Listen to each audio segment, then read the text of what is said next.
In this lesson, we will move our camera and layers in position to prepare for the final shot of our scene.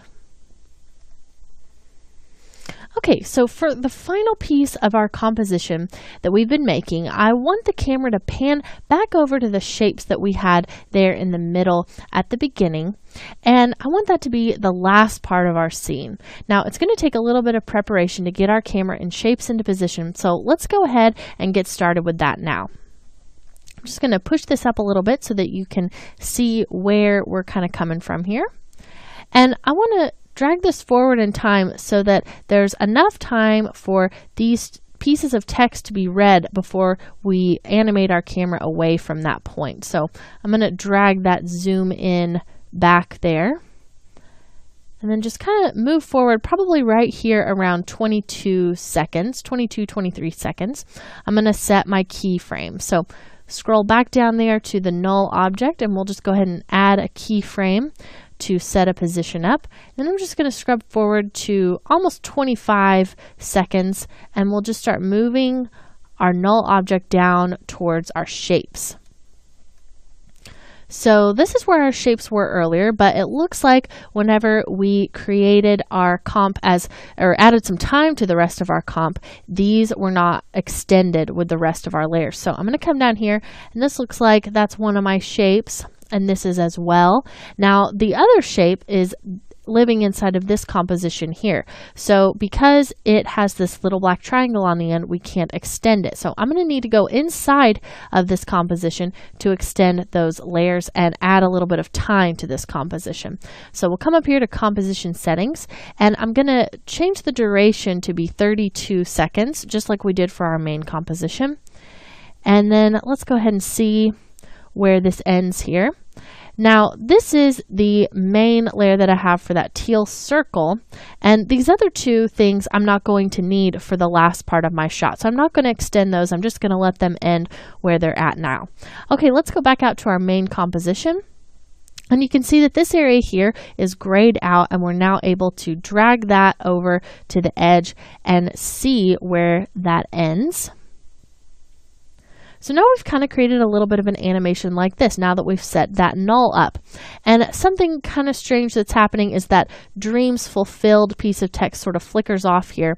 So what I want to do is just kind of zoom out so I can see that whole composition. And then right there before we come to those shapes, I want to trim that dreams fulfilled layer so that it's not going to be flickering off once my camera gets there. And that's just going to be this layer right there, layer 14, the dreams.ai comp. So you can go ahead and just bring that back to the current time indicator. And now when we scrub, we see that that has already disappeared. Okay, so now what I want to add is another keyframe to this animation so that we get kind of a zoom in to these shapes. So I'm just going to drag my current time indicator a little bit past that keyframe that you see there. And we can go ahead and set another key for this to zoom in towards those shapes. Okay, so now if we drag this animation, we see that we're zooming into the shapes after we kind of just come to this position where we can see all of the shapes together. And you'll notice that another thing is happening that maybe you didn't intend to happen. And it's that we kind of get swung out a little bit here to the left, and then it comes back in towards the middle, just as we scrub this part right here. And that just happens whenever you're using 3D layers, and a lot of times definitely happens when you're using a null object to control a camera. So I want to show you how to fix that. What's happening is a change in our interpolation. So right now we've only talked about temporal interpolation up until this point, and that's just talking about the speed. But spatial interpolation is also determined by our keyframes. So right now it's really the same idea. Whenever you have these Bezier keyframes, they give you this kind of ease in and ease out in your speed. But it also can change the motion path that has been created to kind of have that curve in it, the same way that we saw the curve in our speed graph. So you can kind of see that happening there. The same thing is happening to our position. So all I have to do to fix that is highlight these three keyframes that are involved in this animation, and then we'll come up here to the top and click Animation and come down to Keyframe Interpolation. So go ahead and choose that option. And just like we've said so far, the temporal interpolation is set to Bezier, but our spatial interpolation is set to auto Bezier. So I want to come in here and change that spatial interpolation from auto Bezier to linear. And if we change that, now if I scrub through this animation, it's just going to zoom directly into those shapes like I want it to, and we're not going to get any kind of swing motion there. So now let's do a quick RAM preview of these 3 keys that we've set up just to see what the timing looks like for that camera animation in real time. So I'm going to go ahead and hit the B key and then kind of scoot over there and hit the N key just so we're only previewing this small area. And then we'll hit the 0 key on our number pad to begin the RAM preview.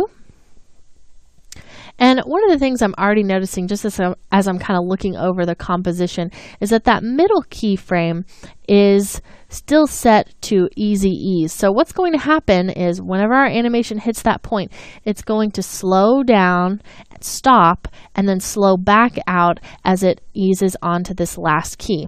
And this might look a little bit strange. So what I want it to look like is really just more of a fluid motion where it zooms down to the circles and then begins zooming in almost instantaneously as it hits this keyframe. So an easy way for us to fix that is to change this middle keyframe to an auto Bezier keyframe. And you don't have to worry about this changing the spatial interpolation. It's only going to affect the temporal interpolation. So an easy way for us to change this keyframe is simply to select it, hold Control, and click it twice. Now I've only clicked it once so far, and you'll notice that that sent that back to a linear keyframe. And I'm going to do it one more time, holding Control, clicking it, and now we have this round keyframe type. So let's do a quick RAM preview and we can watch this through. Now, if you remember earlier, we had those roving keyframes that were also round. And so those act very similarly to these auto Bezier keyframes. They are both round. The roving keyframes are just a little bit smaller to show you that they're a set of roving keyframes. But they have the same kind of timing where we take the interpolation from the keyframe before it and after it, and then it's distributed across the area there. And then this keyframe in between is really just a point that is hit. So if you watch this animation, that's clearly what's happening. We just come to that point and then begin zooming in right away. There's no more stop. Okay, so one last thing that I want to add to this is a little bit of a movement for these shapes themselves, because once they actually are zoomed in on here, this looks a little bit strange. So right about the time that we have this key here, this auto Bezier key, I want the shapes to begin moving from their current positions so that they overlap all in the middle there. So I'm going to go ahead and put keyframes on all 3 of these shapes. So let's just go ahead and bring up the position property for those. And then we'll click over here to add or remove keyframes. And we'll need to come in here and set the stopwatch for the circle one as well. So now what I need to do is kind of just right about here is where I want that last keyframe to land, but I can't see where I'm moving these shapes at all once it's zoomed in this far. So I'm going to go ahead and scrub backwards just to a little bit after where these keys were set, and then move my layers into position. And then I'll be able to just move all of those keys forward and put them into place once we have our shapes set up. Okay, so that looks pretty good right there. Now let's go ahead and scrub through that and just make sure that we're in the right position. And that looks great right there. So now I'm just going to move those last 3 keyframes that we set into position on the last key of my nulls transition. So now let's do a quick RAM preview just to watch this through. And we'll probably want to add just a little bit of interpolation to these keys because right now they look like they're going to kind of hit a little bit hard, and we probably don't need to add any at all to the last key just because we won't be able to see whenever that hits because we're zoomed in so far, but we definitely want to do that for the first set of keys.